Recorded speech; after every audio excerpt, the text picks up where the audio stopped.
बहुत सारे लोग पूछते हैं कि कुंडलिनी जागरण करना ही क्यों है। हमें ऐसी क्या आवश्यकता है कि हम कुंडलिनी जागरण का शक्तिपात लें या कुंडलिनी जागरण को अपने जीवन में करें। हमें इसकी क्या आवश्यकता है, हमें तो नहीं करना। तो मैं आपको एक बात बताना चाहता हूँ कि यदि आप कुंडलिनी जागरण नहीं करते हैं या आध्यात्म की तरफ नहीं जाते हैं या अपने इस मनुष्य जीवन के उपयोगिता को सिद्ध नहीं कर पाते हैं, जान नहीं पाते हैं, समझ नहीं पाते हैं, मनुष्य जीवन आपको क्यों मिला है इसके कारण को जान नहीं पाते हैं, समझ नहीं पाते हैं और उसका रियलाइजेशन नहीं है, आपको आत्मज्ञान नहीं है, तो आप अपने जीवन की सबसे बड़ी गलती कर रहे हैं। क्योंकि यदि आपको मनुष्य जीवन मिला है तो उसके पीछे बहुत सारे कारण होंगे।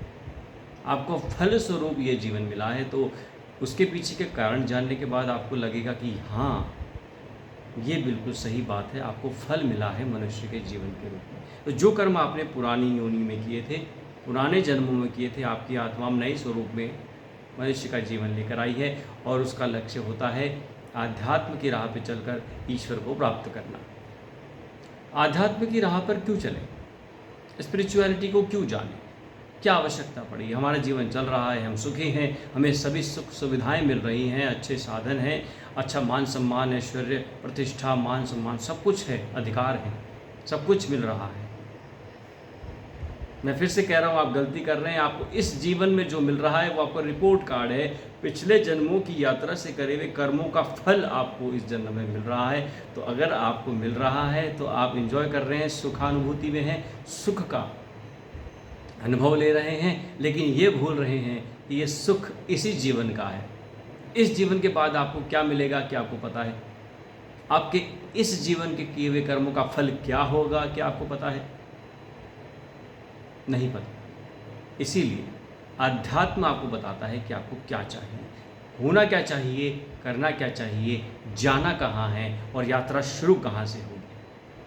ये आपका निर्णय है कि आप जितना जल्दी इन चीज़ों को जानने के लिए उत्सुक होंगे, जितना जल्दी जानने के लिए राह को पकड़ लेंगे, जितना जल्दी आप गुरु की शरण में चले जाएंगे, अपने मेंटोर को ढूंढ लेंगे, आपका जीवन उतना सरल हो जाएगा। तो आपको सुख मिलता है साधनों से, सुविधाओं से, मान सम्मान से, ऐश्वर्य से, संबंधों से, परंतु वो क्षणिक है। यदि आपको घूमने फिरने में सुख मिलता है, कपड़ों से सुख मिलता है, साधनों से सुख मिलता है, तो वो क्षणिक है। आपको कुछ दिनों बाद में उससे बोरियत हो जाएगी, आप दोबारा से जाएंगे, दोबारा लाएंगे, फिर बोरियत होगी, फिर लाएंगे। ये चक्र है, ये चलता रहेगा, इसे लालसा कहा जाता है। इसीलिए इस लालसा के चक्र में मनुष्य घूमता रहता है और ईश्वर की राह पे जाना भूल जाता है, स्पिरिचुअलिटी को जानना नहीं चाहता, आध्यात्म को जानना ही नहीं चाहता, आत्मज्ञान को नहीं जानना चाहता, क्योंकि उसे लगता है कि सुख ही वास्तविक है, सुख ही सत्य है। जबकि सत्य की खोज यदि आप आज तक के महान लेखकों, महान व्यक्तियों, महान अस्तित्वों को देखेंगे तो पाएंगे कि उन्होंने कहा है कि सुख की खोज सत्य की खोज नहीं है, धन की खोज, धन की आवश्यकता, धनों को, साधनों को इकट्ठा करना ही सुख की परिभाषा नहीं है। वास्तविक सुख शांति है, आनंद है, भक्ति का रस है। इसलिए कहते हैं भक्ति रस होती है, भक्ति आनंद देती है।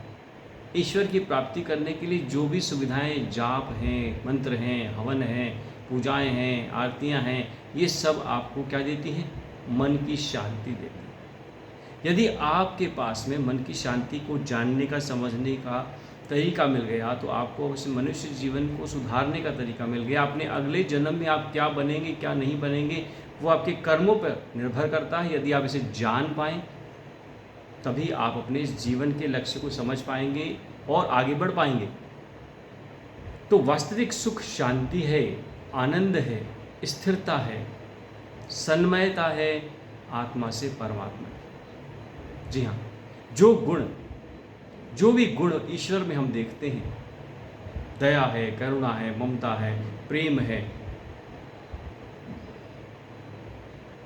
सद्भावना है, सत्यनिष्ठता है, और भी बहुत सारे गुण जो हम ईश्वर में देखते हैं, भगवान में देखते हैं, उनके स्वरूपों में देखते हैं, अवतारों में देखते हैं, वो क्या हैं?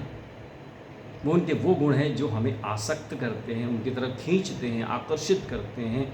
क्योंकि हम क्या कहते हैं, भगवान तो परफेक्ट होने चाहिए, क्योंकि उन्होंने सबको बनाया है तो वो परफेक्ट हैं। उनमें उन सभी गुणों की रचना है, वो सभी गुण उनमें निवास करते हैं, वास करते हैं, वो गुणों से भरपूर हैं। और हम चाहते हैं कि हम भी उनकी शरण में जाएं। तो पहले हमें मनुष्य से मानव की यात्रा करनी होगी, यानी कि मनुष्य जो है ना, वो एक ऐसी योनि है जो जैसे दूसरे योनि इस पूरे के पूरे पृथ्वीलोक पर निवास करती है, उनमें से एक योनि मनुष्य योनि है। जो भी दिनचर्या एक पशु कर रहा है और वही दिनचर्या हम कर रहे हैं, तो हम भी तो पशु तुल्य हैं। वो हमें पशु की दृष्टि से देखते हैं, हम उन्हें पशु की दृष्टि से देखते हैं। कहाँ है अंतर? अंतर जब आता है जब हम समझ जाते हैं कि हमारे जीवन का उद्देश्य क्या है। और इस जीवन का उद्देश्य यानी मनुष्य जीवन का उद्देश्य ये है कि उसे सबसे पहले तो मानव बनना है, यानी कि मनुष्य से मानव की यात्रा करनी है, मानवीय गुणों को अपनाना है, मानवीय गुणों को अपने अंदर धारण करना है, और उस धारणा के साथ इस जीवन को जीना है कि सिर्फ मैं नहीं हूँ, मेरे साथ मेरा परिवार है, परिवार के साथ में मेरा समाज है, समुदाय है, और उसके बाद में मेरा ग्राम है, उसके बाद में मेरा डिस्ट्रिक्ट है, उसके बाद में मेरा राष्ट्र है, और उसके बाद में बहुत सारे राष्ट्र मिलकर के ये पृथ्वी है, और ये पृथ्वी लोक है, और इस पृथ्वी लोक का निवासी मैं हूँ। और इस पृथ्वी लोक पे निवास करने वाले जितने भी जीव हैं उन सबको प्रभु ने बनाया है, और सब में प्रभु का अंश है, वो आत्मा है, उसे हम प्राण कहते हैं, और हम प्राणी हैं। तो यदि हम ये जान जाएं कि सब में जो प्रभु का अंश है उसे प्रभु में यानी परमात्मा में मिल जाना है।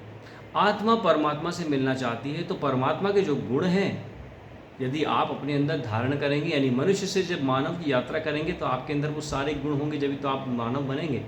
आपके अंदर वो सारे गुण आने लग जाएंगे जो ईश्वर में है, और जब आपके अंदर वो गुण होंगे, एक अच्छे मानव होंगे, मानव के अच्छे कर्म होंगे, तो परमात्मा आपको प्रेरणा देंगे कि आप इन गुणों को बनाए रखें और वो साधनाएं करें, वो कर्म करें, जिससे कि आप आत्मा परमात्मा की तरफ धीरे धीरे धीरे धीरे खींची चली आए और उसको पाने की कोशिश करे, प्रयास करे।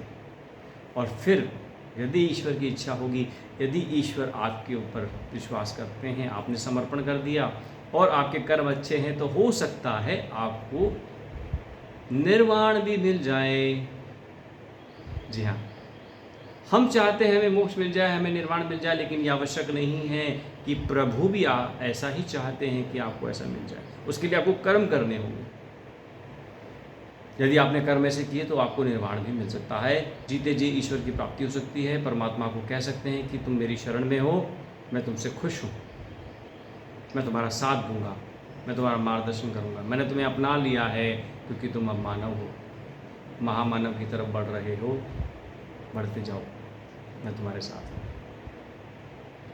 इसलिए सुख को अंतिम लक्ष्य न मानकर, शांति, आनंद, भक्ति रस को आनंद मानकर, समझकर, जानकर, उसके लिए आपको आध्यात्म का ज्ञान लेना पड़ेगा, जानना पड़ेगा। नहीं तो फिर आप इस संसार में, इस भूलोक पर वापस से अपनी शिक्षा ग्रहण करने के लिए आते रहेंगे। अपने कर्म के फलों के अनुसार आपको योनि मिलेगी, उन सभी योनियों को पार करके आप दोबारा से मनुष्य के जीवन में जाएंगे, पर तब तक आपको बहुत ज़्यादा प्रतीक्षा करनी होगी। तो समझदार व्यक्ति कौन है? जो समय रहते जान जाए, पहचान जाए कि आध्यात्म क्या है, धर्म क्या है, कर्म क्या है और मुझे क्या करना है। आशा करता हूँ कि आपको समझ आया होगा। नहीं समझ आए तो अपने कमेंट्स डाल सकते हैं। Please like, share and subscribe. जो भी क्वेश्चन है बताएं। धन्यवाद। शिव शक्ति सबका कल्याण करें।